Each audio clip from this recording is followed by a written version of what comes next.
Hina sa'altani, hina tatkala sa'altani kamu menanyai aku, an ab'atha ilaika untuk membahas ilaika kepada kamu bisyai'in dengan sesuatu minal kalam dari pembahasan al-mansub yang disandarkan ilayya kepadaku lam yahdurni yang aku belum tentu mengerjakannya.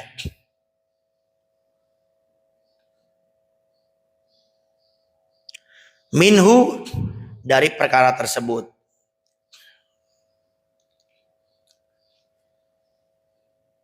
Ma tidaklah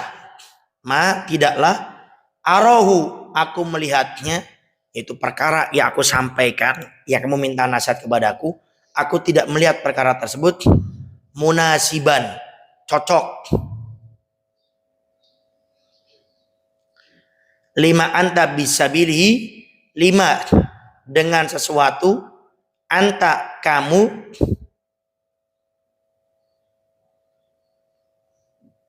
bisa bilihi di jalannya.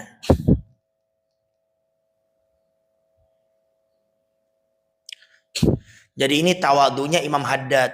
Imam Haddad itu secara tidak langsung bilang seperti ini, kamu minta nasihat sama saya cuma menyampaikan saja, cuma untuk pengamalannya pun belum tentu saya bisa mengamalkannya dengan apa yang kamu minta. Ini tawadunya beliau. Orang itu kalau punya ilmu itu harus dibarengi dengan akhlak. Karena orang punya ilmu tidak dibarengi dengan akhlak, takutnya akan sombong nanti. Mondok 5 tahun, 7 tahun, 10 tahun, pulang ke rumahnya untuk ngajak debat sama ustadz kiai yang ada di kampungnya. Ini ada kayak gitu. Kenapa? Karena belajar ilmu tidak dibarengi dengan akhlak. Makanya salah satu ilmu yang wajib kita pelajari, akhlak.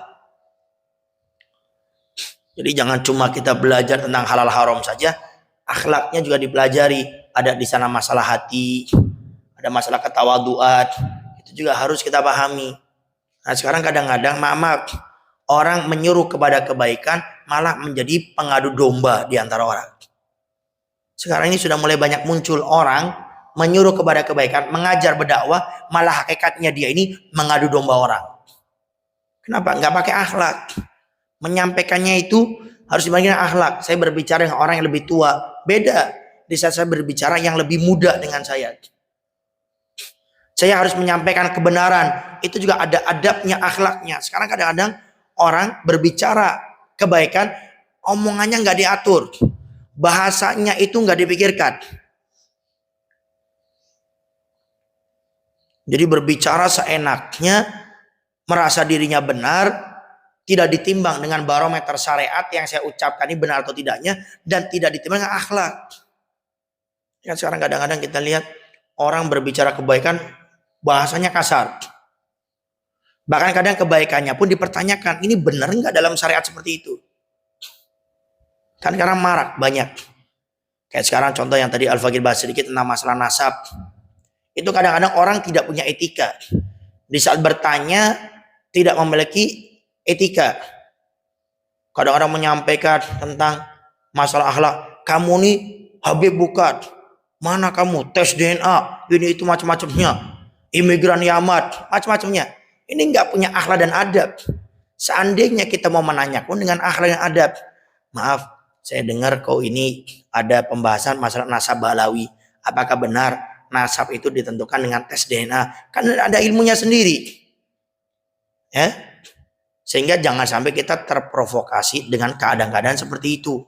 Ya, apakah betul nasab itu pakai tes DNA? Kan ada ilmu fikihnya di sana, dijelaskan tentang masalah pernikahan dan lain-lainnya, itu kan ada.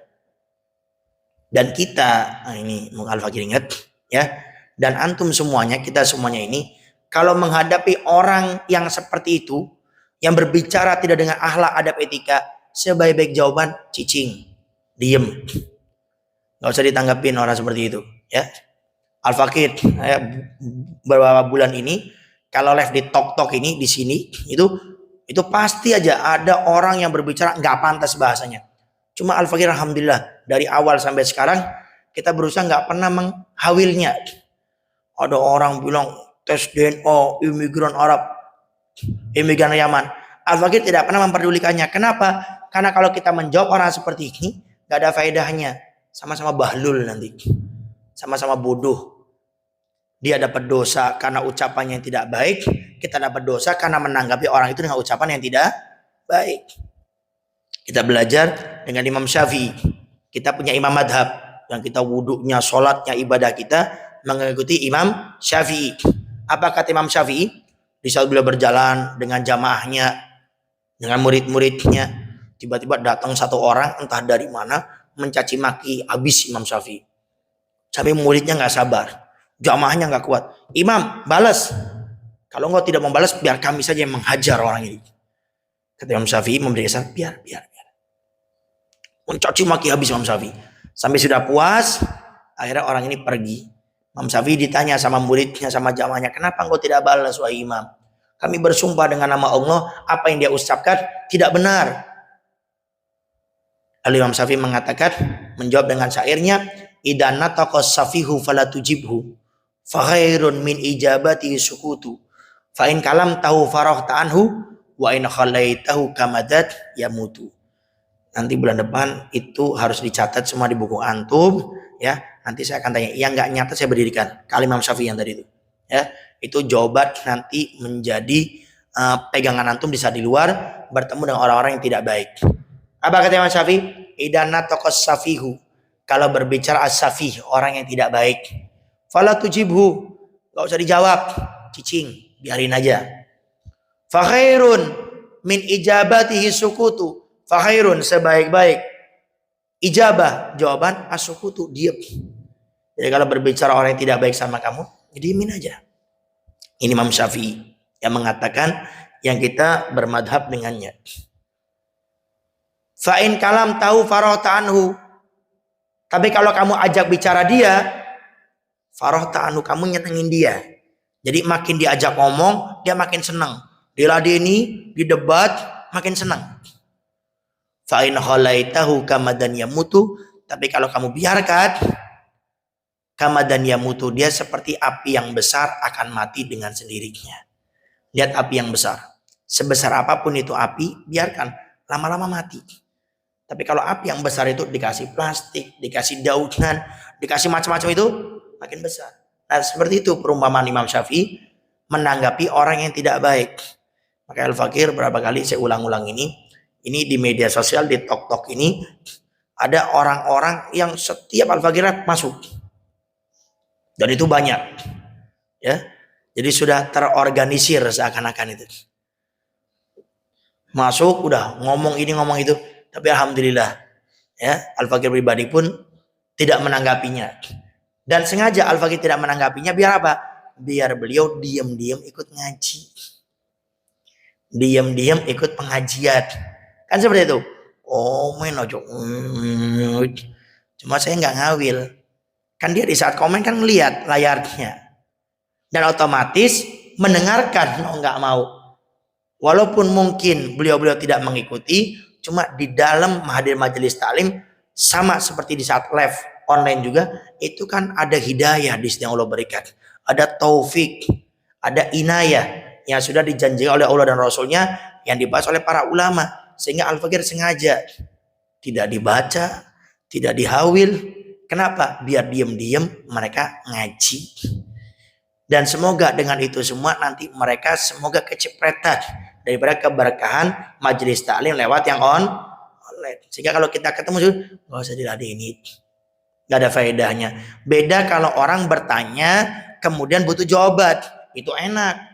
Ini ada orang kadang bertanya nggak butuh jawaban, pengen ngetes. Itu tadi kata Imam Syafi'i, fa'in kalam tahu farotanu, kalau kamu ajak ngomong dia makin senang makin jadi. Tadi malam contoh waktu Al-Fakir live di Tok sebelum ngisi di Cijo Hollander. Jadi ada yang naik. Al-Fakir kalau live di Tok ini khusus ya untuk yang tanya jawab, ada bagiannya khusus, dan yang mau request naik silakan naik. Tapi Al-Fakir kan istilahnya agak sedikit pengalaman lah kalau ada pertanyaan-pertanyaan. Sehingga ini sudah pertanyaannya sudah Al-Fakir tahu nih. Apa hukumnya orang yang mengatakan katanya api neraka bisa dipadamkan katanya.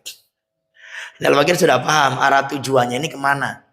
Pokoknya kalau sekarang nanya bab karomah sebagian orang-orang ini dan tanya masalah nasab itu sudah ketangguhan arahnya kemana. Sehingga Al-Fakir jawab, antum nanya saya jawab. Kalau antum tidak puas dengan jawaban saya, silakan bisa bertanya kepada yang lainnya. Saya jelaskan ada mukjizat, perkara yang tidak masuk di akal keluarnya dari tangannya para nabi dan rasul, namanya mukjizat. Kemudian ada namanya karomah, perkara yang tidak masuk di akal keluarnya dari tangannya orang-orang soleh, para aulia. Karomah. Ada namanya sihir atau istidrot, perkara yang tidak masuk di akal keluarnya dari tangannya orang-orang kafir atau fasik. Selesai. Oh, jawab. Tapi kan Nabi Muhammad tidak seperti itu ini. Nah, akhirnya mulai. Maka Al-Fakir jawab, tadi antum nanya, saya sudah jawab. Nah, di live talk Al-Fakir ini tidak untuk debat dan diskusi. Kalau Anda merasa tidak puas, silakan nanti tanya kepada ustadz yang lainnya. Sudah. Masih aja ngomong. Nah, Al-Fakir sudah paham sama orang-orang seperti ini, gak ada habisnya. Akhirnya Al-Fakir, saya permisi ya, saya turunkan. Assalamualaikum. Nah, saya turunkan, selesai. Dan ternyata di bawahnya sebelum naik sudah komen-komen yang tidak pantas dengan bahasanya. Tapi yang lucu Zat, karena mungkin dia nunggu lama, kan kuotanya jalan itu kan. Akhirnya ucapan-ucapan yang gak pantas, ujung-ujungnya Al-Fakir lihat di bawahnya itu komennya, Habib saya izin naik, halus, biar dinaikkan. Karena Al-Fakir saya kalau live talk ini saya baca dari atas sampai bawah. Jadi saya fokus yang di atas. Nah ini mungkin dianya baru komen cuma di bawah. Akhirnya request naik. Nah ini ada namanya ilmu akhlak ya, yang harus kita miliki di saat kita nanti mungkin ketemu orang-orang yang modelnya seperti itu. Jangan terpancing. Fokus dengan kita ngajar dan berdakwah. Habib Taufik Assegaf sendiri, Ketua Robito Alawiyah, pada saat ini beliau sudah menyampaikan, jangan menanggapin orang-orang seperti itu. Orang-orang seperti itu diibaratkan tidak ada bedanya seperti ringkikan jangkrik. Tahu suara jangkrik? Krik krik krik kayak gitu, kecil. Tidak banyak. Cuma karena ringkikan jangkrik itu dipasang sound system di sampingnya jadi keras. Contoh, saya punya suara ini. Saya punya suara kan biasa. Cuma karena pakai sound system jadi kencang sampai belakang kedengaran. Tapi kalau saya nggak pakai sound system, saya bicara seperti ini, yang belakang aja nggak dengar, apalagi sampai yang banat. Enggak. Tapi kalau saya bicara pakai mic seperti ini, dengan volume suara yang sama, bisa kedengaran. Ini perumpamaan orang seperti itu, ya. Jadi tidak usah diladeni. Kemudian juga beliau sudah menyatakan dan mengatakan yang pingin betul-betul bertanya tentang nasab Ba'alawi, silakan. Kami dari Robito di Jakarta Pusat itu sudah membuka. Tapi kata beliau mana? Yang mengatakan nasabnya Ba'alawi terputus, kami terbuka, silakan datang, bawa kalian punya rujukan kitab-kitabnya, nanti kita diskusi. Kita juga punya rujukan kitab-kitabnya, dan alhamdulillah dari pertama kali ngomong sampai sekarang nggak pernah datang kata Habib Taufik. Tapi subhanallahnya gimana caranya akhirnya debatnya pernah terjadi, ya, pernah terjadi. Dan di saat debat pun orang yang bilang nasabnya terputus nggak datang, ternyata menentukan waktu sendiri nggak datang. Malah ngirim utusan resmi, katanya ini ada tulisan dari bapak itulah ya. Di saat debat diskusi 3-4 jam kalau tidak salah, sudah dijelaskan yang bilang terputus, sudah dijawab dengan dalilnya, dan sudah dengan jelas semua yang disampaikan terpatahkan dengan dalil yang ada. Cuma memang dasarnya tidak punya adab etika, penyakit hasut yang menyelimutinya, nggak puas. Akhirnya apa? Di media sosialnya tetap ngomong-ngomong, dunia nyatanya juga ngomong-ngomong. Diskusi sudah, kasih jawaban sudah, terus nunggu apa? Ya nanti nunggu kematian. Di saat meninggal, nanti semua yang kita ucapkan, yang kita berbuat ada pertanggungjawabannya di hadapan Allah. Tapi tetap doakan semoga beliau-beliau semuanya mendapat hidayah, taufik dari Allah Subhanahu wa taala. Waqad ra'aitu, waqad dan sungguh, ra'aitu aku melihat an uqayyida untuk menuliskan fusulan bab-bab, Faslun bab fusul bab-bab. Wajizatan yang ringkas. Tastamilu yang mencakup ala syai'in atas sesuatu. Tastamilu yang mencakup ala syai'in atas sesuatu. Minal adab, min adab, dari adab-adab, al iradati yang diinginkan, bi ibaratin dengan ungkapan, salisatin yang mudah dipahami. Bi ibaratin dengan ibarat atau ungkapan, salisatin yang mudah dipahami. Wallahu, kepada Allah, as'alu, aku memohon, anyan fauni, untuk mengambil manfaat, anyan fauni, agar aku mendapatkan manfaat, gitu aja. Anyan fauni, agar aku mendapatkan manfaat, wa iyyaka, dari kamu, yaitu membaca kitab ini, wasairul ikhwan, wasairo dan semua al-ikhwat, yaitu saudara-saudara, bima dengan sesuatu, yuriduhu yang mereka inginkan, alayya kepadaku. Artinya aku berharap dengan tulisan ini aku bisa mendapatkan manfaat, dan juga dari semua yang membaca dan saudara semuanya yang menginginkan aku untuk tulis kitab ini. Mindalika, dari perkara tersebut. Mindalika, dari perkara tersebut, yaitu apa? Kitab ini. Wa yusiluhu ilayya, wa yusilu, dan menyampaikan ilayya kepadaku, mimma, dari apa-apa, hunalika, yang ada di kitab ini. Mimma, dari apa-apa, hunalika, yang ada di kitab ini. Jadi aku berharap Allah akan menyampaikan kepadaku pahala-pahala dengan keberkahan saya menulis kitab ini. Fahuwa hasbi, fahuwa, dan dialah Allah, hasbi, yang mencukupiku, wa ni'mal wakil, wa ni'ma, dan sebaik-baik al-wakil, perlindungan. Fahuwa hasbi, dan dialah Allah, hasbi, yang mencukupi bagiku, wa ni'mal wakil, dan sebaik-baik perlindungan. Wallahu a'lam bishawab.